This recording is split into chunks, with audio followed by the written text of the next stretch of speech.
آئیے حدیث ایک کامیاب کا قصہ سناتی ہے۔ موسیٰ علیہ السلام نے اللہ سے پوچھا، اللہ سب سے آخری جنتی کون سا ہے؟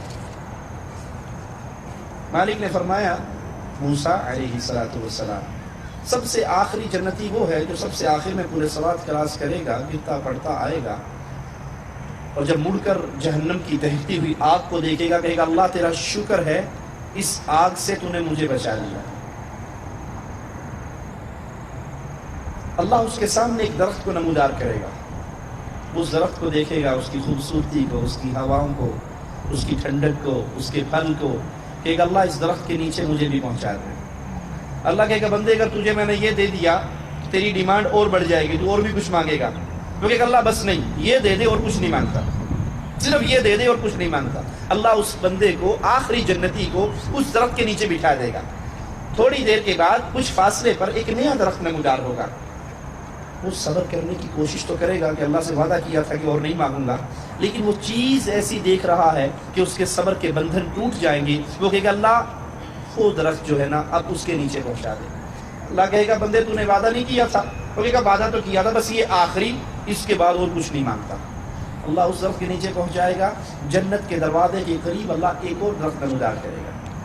یہ اس کو دیکھے گا، بڑا صبر کرے گا، صبر ہوگا نہیں، کہے گا اللہ تجھے تیری عزت کا واسطہ ہے اس درخت کے نیچے بٹھا دے، پھر کچھ نہیں مانگتا۔ اللہ اس کو اس درخت کے نیچے بٹھا دے گا۔ یہ وہاں بیٹھے گا، اہل جنت کے کہہ کے سنے گا، اہل جنت کی نعمتوں کو دیکھے گا، ان کی خوشیوں کو دیکھے گا۔ یہ کہے گا اللہ آخری سوال، اور کچھ نہیں مانگوں گا، مجھے بھی جنت دے دے۔ اللہ کہے گا جا جنت میں چلا جا۔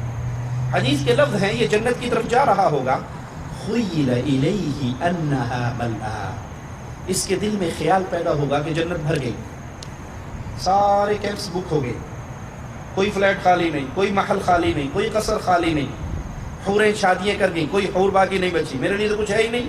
یہ واپس آ جائے گا، اللہ جنت میں کہاں جاؤں، جنت میں کہاں جاؤں، جنت میں تو کچھ نہیں رہا۔ اللہ کہے گا بندے کیا تو راضی ہوتا ہے میں تجھے اتنی بڑی جنت دوں جتنی بڑی پوری دنیا کے کسی بادشاہ کی ایک بادشاہت ہوتی ہے؟ وہ کہے گا اللہ میں راضی ہوں۔ اللہ کہے گا یہ جنت تیرے لیے، اس طرح کی ایک اور جنت، اس طرح کی ایک اور جنت، اس طرح کی ایک اور جنت، اور اس طرح کی 10 جنتیں میں تجھے اور دیتا ہوں۔ بندہ کہے گا اللہ مجھے تیری قسم میں راضی ہو گیا۔ اللہ کہے گا بندے ادھر آ، مانگ کیا مانگتا ہے، ڈیمانڈ کر کیا کرتا ہے۔ یہ فوراً اپنی ڈیمانڈ کی لسٹ شروع کر، اریدو کذا و اریدو کذا، یہ بھی دے دے، یہ بھی دے دے، یہ بھی دے دے، یہ بھی دے دے۔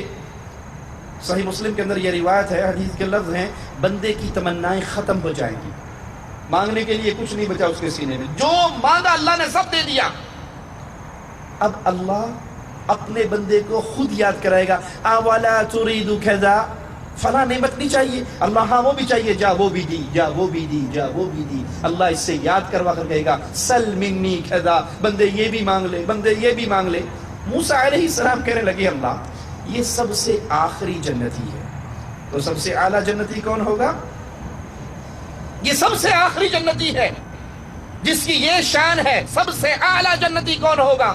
فرمایا موسیٰ وہ تو وہ ہے جس کو میں نے وہ کچھ دینا ہے جو اس کی آنکھ نے، نہ کسی کی آنکھ نے نہ دیکھا ہے، نہ کسی کان نے سنا ہے، نہ کسی کے دل و دماغ پہ اس کا خیال ہی گزرا۔ کامیاب کون ہے جس کو اللہ نے معاف کر دیا؟ کامیاب کون ہے جو قبر کے عذاب سے بچ گیا؟ کامیاب کون ہے جو جہنم کی آگ سے بچ گیا؟